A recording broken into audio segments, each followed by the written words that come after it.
বন্ধুরা, আমি আজকে রান্না করব গরিবের ভাষাতে গরিবের তরকারি, আলু টমেটো ফুলকপি দিয়ে মাছ। আমি আগে হলদি নুন মাখা মাছটিকে ভেজে নিব।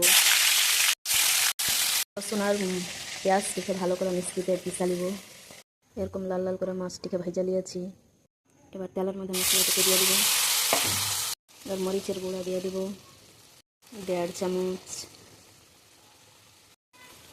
হলুদের গুঁড়া দিয়ে দিব 1 চামচ, এবার একটু না জিরার গুঁড়া, তারপরে দিয়ে দিব নুন 1 চামচ। তারপরে ভালো করে মশলাটিকে কষালিয়ে নেড়েচেড়ে মশলাটি কষা হয়ে গেছে। এবার আমি তরকারিটি দিয়ে দিব। ফুলকপি আলুটিকে ভালো করে কষা নিব। ফুলকপি আলুটি কষা হয়ে গেছে। এবার টমেটোটি দিয়ে দিব। টমেটোটিকে ভালো করে কষা নিব।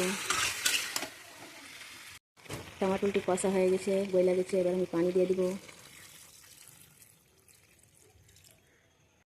এবার আমি মাছটি দিয়ে দিব।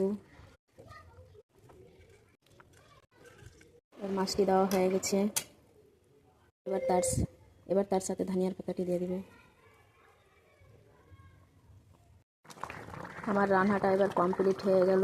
তোমাদের যদি ভালো লেগে থাকে তো লাইক কমেন্ট শেয়ার করো আর আমার চ্যানেলটাকে সাবস্ক্রাইব করে দিও।